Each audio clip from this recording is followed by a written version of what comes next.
Hey guys, it's Amanda. So I grew up in rural Pennsylvania, so there wasn't a lot of crazy big cities nearby, just farms mainly. Like you had to travel out to experience the cities. And I have quite a bit in the US and Europe, and there are definitely some differences between the two when it comes to the cities. The one that probably stuck out the most was how clean European cities are compared to the ones in the US, at least the ones I've been to. Also, the history everywhere. You don't really get that on the other side of the pond. So today we are going to watch the differences between American and European cities and see what they have to say. But what do you think is one of the biggest differences between the cities, apart from them being full of Americans?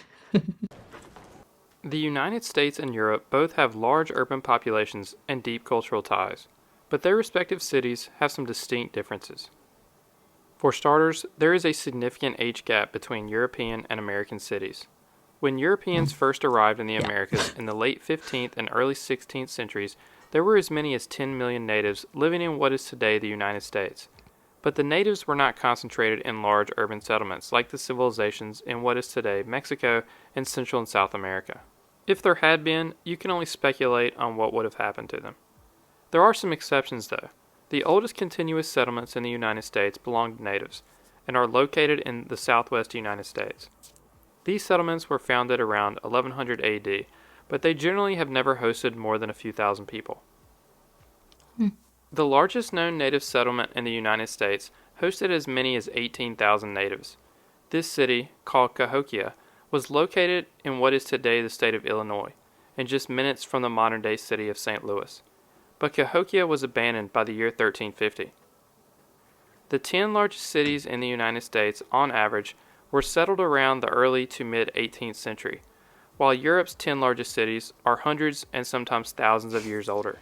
Huge difference. Europe's 10 largest cities by population are, on average, larger than American cities when counting the residents within city limits. Out of Europe's 10 largest cities by population, none have less than 2 million people, but in the United States, 6 of its top 10 have less than 2 million people. European cities also have a higher population density. Out of Europe's 10 most populated cities, only 3 have a density of less than 10,000 people per square mile. St. Petersburg, Russia, Kiev, Ukraine, and Rome, Italy. The city with the highest density is Paris, with 53,000 people per square mile, nearly twice as many people as the United States' densest city, New York, with 28,000 people per square mile. That is absolutely insane. That is so many people. But speaking of Paris, I love it. Seeing the Eiffel Tower for the first time in person was magic. Like, I never in a million years thought I'd get the chance to actually be stood in front of it, just looking at it, eating a chocolate croissant.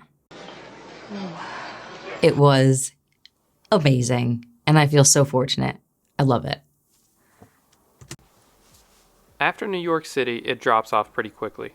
The second most populated city in the U.S., Los Angeles, has 8,500 people per square mile. Chicago, 12,000 people per square mile. Houston, 3,500 people per square mile. And Phoenix, 3,100 people per square mile. The differences in European and U.S. cities' populations and densities are largely due to American suburbs. People are living outside of city limits and in homes instead of multi-story structures. These suburbs initially came about because of the train. They then exploded with the wider use of the car and cheap fuel that powered them.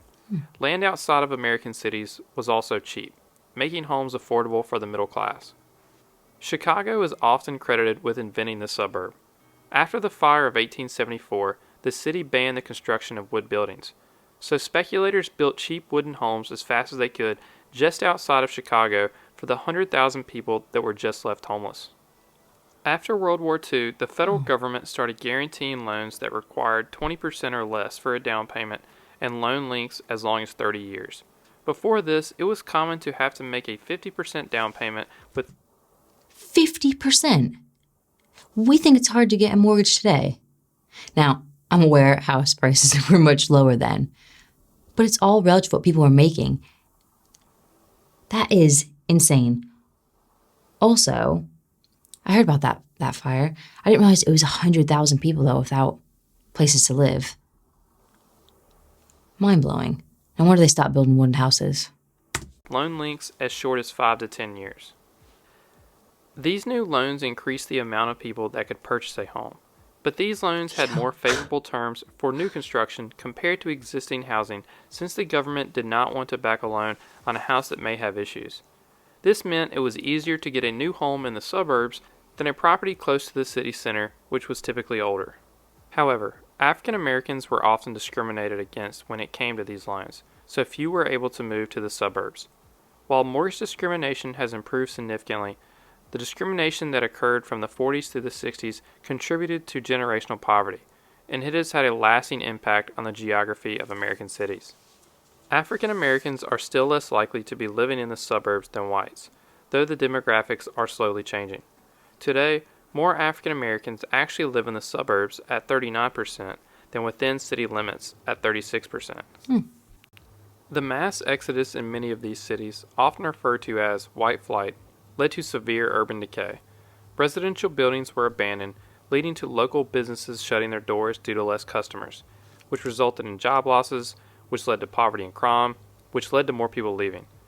This cycle continues in many cities today, while others have seen an urban revival in the last couple of decades, as many young professionals move back to the city. However, where wealth... To be honest, there are a lot of abandoned buildings, but I'm pretty sure you get that everywhere. Just because people move on and then things just stay empty until someone comes on with enough money to fix it or tear it down and build something new.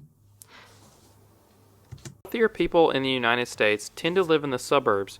In Europe, wealthier individuals are more likely to live in the city center. Take a look at this map of the London Underground, which shows the average income of the neighborhoods that use each stop. The highest incomes are at the center of the city, and the lowest incomes are at the farthest stops from the center. Obviously. Speaking of public transportation, Europe's public transportation systems are usually thought of as superior to the United States, with a few exceptions like New York City. Because of the suburbs, U.S. cities are too spread out, and buses and trains can't stop at every block to pick everyone up. If they did, it would run extremely slow. Yeah. When it comes to roads, both the United States and Europe have extensive major road networks. But in the United States, large roads often run right through its cities instead of up to it. While this may make sense in trying to quickly travel from state to state or city to city, it is often criticized for splitting neighborhoods and disrupting local communities. Another thing that separates European and U.S. cities are the amount of skyscrapers. United States cities generally have more skyscrapers. Out of 50 cities in the world with the most skyscrapers, only 2 are in Europe. Moscow, Russia, with 57 skyscrapers, and Frankfurt, Germany, tied for 50th with 17. The United States has 11 cities in the top 50, with the most going to New York City with 287 skyscrapers. Mental. When European cities do have skyscrapers, they tend to have a section designated for them, away from their historic city center, like La Défense, a business district which is actually a few miles outside of Paris itself. The skyscraper was first born in the United States in the late 19th century, the first in Chicago and later in New York City. The United States took pride. That picture they show for like a split second always terrifies me. Like they're just sitting there having a little chill out, having their lunch. I would be petrified. Like I wouldn't be able to move. But then, obviously, I guess that's so stupid to say because obviously they're used to it. They work on those buildings. But not on your Nelly would I be sitting there. Not even for a second. No way. In their large structures, seeing them as a symbol of their prosperity and power. Europe, on the other hand, already had established historic buildings and public spaces that left little room for large new structures. They were also resistant to what could be considered American. After the destruction of European cities in the Second World War, Europe had the chance to build whatever they wanted. They could redesign their cities around the car as American cities were starting to, and now had room to build skyscrapers. But Europe chose not to. Europe had an overwhelming desire to build their cities back to the way they were before the war and to preserve their unique cultures and way of life. Yeah. The city of Brussels also played a role in the rest of Europe protecting its urban landscape. The city of Brussels had a laissez-faire approach to urban planning in the 1960s to the 1980s. Structures that were often generic and didn't fit in with Brussels' historic city landscape were put all over the city. The rest of Europe took notice and became concerned a similar randomness of structures could be placed all over their respective cities. Zoning laws that protected Europe's historic districts and structures were then passed across the continent. Love that. If you enjoyed this video, please subscribe for other geography-related topics. Thank you for watching. So basically, towards the end of that video, the whole thing was with America is go big or go home. Yeah! And no one wants to follow America. No one wants to look like that. And I can see the pros of both sides. I personally like having the historic districts. I like having the history smushed in between big modern buildings, the skyscrapers, what have you. I prefer that. I like it a lot. But not everyone does. You know, a lot of people like the big modern buildings, like New York City. You're constantly just looking up. Because everything's massive. I mean, what was it? 287 skyscrapers. That is a ginormous? A huge number. It's a huge number. But I think it's about finding that balance. And I think a lot of European cities do have that. And there's nothing wrong with keeping your history and adding to it. And I know that we, the US, as a country, we are much younger than our European neighbors. So we will have a much more modern feel. But then, saying all that, I haven't been there for a while. But I remember visiting New York, and it is an awesome city. And like I said, the tall, bright signs lit up, the hustle and the bustle of it.